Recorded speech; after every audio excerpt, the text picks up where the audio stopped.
Nellore central జైల్లో ఉన్న మాజీ ఎమ్మెల్యే పిన్నెల్లి రామకృష్ణారెడ్డిని పరామర్శించిన అనంతరం మాజీ సీఎం జగన్ చేసిన వ్యాఖ్యలు ఏపీ రాజకీయాల్లో చర్చనీయాంశమవుతున్నాయి. టీడీపీకి ఓటు వేయలేదన్న కారణంతో అక్రమ కేసులు పెడుతున్నారని ఆయన ఆరోపించారు. ఇలాంటి రాజకీయాలు ఎక్కువ కాలం నిలబడవని ముఖ్యమంత్రి చంద్రబాబుకు గట్టిగా జవాబిచ్చే రోజు దగ్గరలో ఉందని జగన్ హెచ్చరించారు. దీంతో ఎన్నికల ఫలితాల తర్వాత స్పందించిన జగన్ ఆ తర్వాత మరోసారి ఈ రోజు మీడియా ముందుకు రావడం, ఆపై కూటమి ప్రభుత్వంపై విమర్శలు చేస్తూ చంద్రబాబుకు వార్నింగ్ ఇవ్వడం చూస్తుంటే జగన్ ధీమా ఏంటన్న చర్చ వినిపిస్తోంది. మరి జగన్ తాజా వ్యాఖ్యలు దేనికి సంకేతం అనేది తెలుసుకోవాలనుకుంటే మెగా9 స్పెషల్ అనాలిసిస్ చూడండి.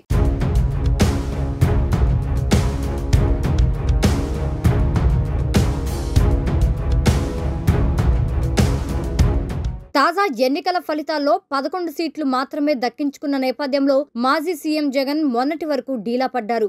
ఎన్నికల ఫలితాల తర్వాత మీడియా ముందుకు వచ్చిన జగన్ అవ్వాతాతలు అక్క చెల్లెమ్మల ప్రేమ ఏమైపోయిందో అంటూ వాపోయారు. ఆ తర్వాత రాష్ట్రంలో కూటమి ప్రభుత్వం వచ్చిన తర్వాత తమ పార్టీ కార్యకర్తలపైన, కార్యాలయాలపైన దాడులు జరుగుతున్నాయని ట్వీట్ల ద్వారా ఆరోపించారు. ఆపై తనను అసెంబ్లీలో ప్రధాన ప్రతిపక్ష నేతగా గుర్తించాలని స్పీకర్ కు లేఖ సైతం రాశారు. ఇలా ఒక్కొక్క అంశంపై ఆచితూచి స్పందిస్తూ వచ్చిన జగన్ ఈ రోజు నెల్లూరు సెంట్రల్ జైల్లో శిక్ష అనుభవిస్తున్న మాజీ ఎమ్మెల్యే పిన్నెల్లిని పరామర్శించారు. అనంతరం కూటమి సర్కారు పైన, సీఎం చంద్రబాబు పైన విమర్శనాస్త్రాలు గుప్పిస్తూ బాబుకు గట్టిగా సమాధానాలు చెప్పే రోజులు దగ్గరలో ఉన్నాయని హెచ్చరించారు.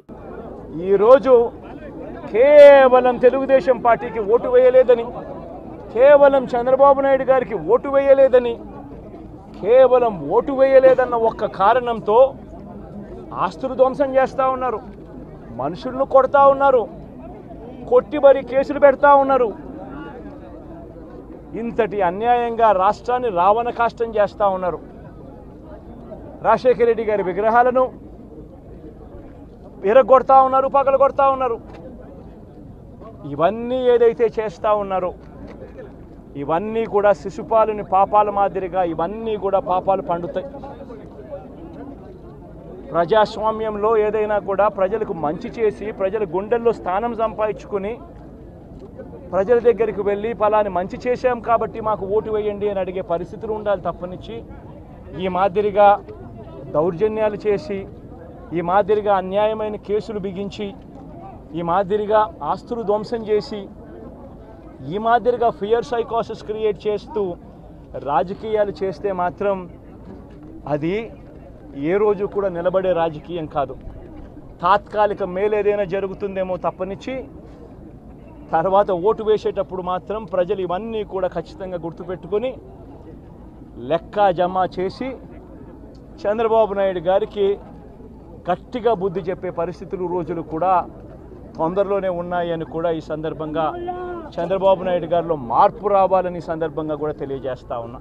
అయితే జగన్ తాజా కామెంట్స్ పై అన్ని పార్టీల్లో చర్చ జరుగుతోంది. అటు వైసీపీలో జగన్ తాజా పర్యటన, అదే విధంగా ఆయన చేసిన కామెంట్స్ కాసింత జోష్ నింపింది. దీంతో ఎన్నికల ఫలితాలతో తీవ్ర నైరాశ్యంలో ఉన్న పార్టీ క్యాడర్ లో ఉత్సాహం నింపేందుకే జగన్ తాజా పర్యటన అని రాజకీయ విశ్లేషకులు భావిస్తున్నారు.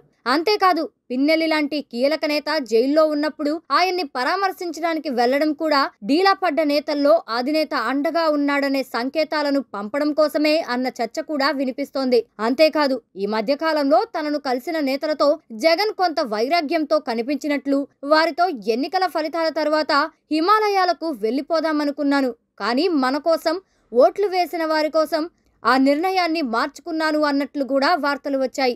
ఇక కొందరు ఎమ్మెల్సీలు పార్టీని వీడే అవకాశాలున్నాయని జగన్ దృష్టికి కొంతమంది నేతలు తీసుకురాగా పోయే వాళ్ళను పోనివ్వండన్నట్లు జగన్ చెప్పినట్లు తెలుస్తోంది. పార్టీని పునర్నిర్మాణం చేయాలంటే ఎంతో కష్టసాధ్యమైన ప్రస్తుత పరిస్థితుల్లో జగన్ ఆచితూచి అడుగులు వేయాల్సిన సిచ్యువేషన్ ఇది.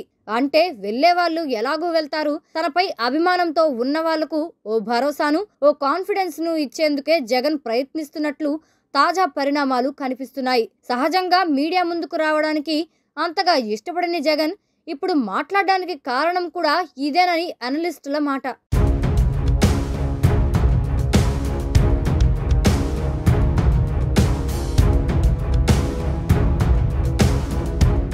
మొత్తంగా 2-3 నెలల పాటు జరుగుతున్న రాజకీయ పరిణామాలను గమనించి అందుకు అనుగుణంగా భవిష్యత్ కార్యాచరణను రూపొందించుకోవాలని భావించిన జగన్కు ప్రస్తుత పరిణామాలు కాస్త త్వరగా అలర్ట్ అవ్వమని సంకేతాలు పంపినట్లు భావించవచ్చు.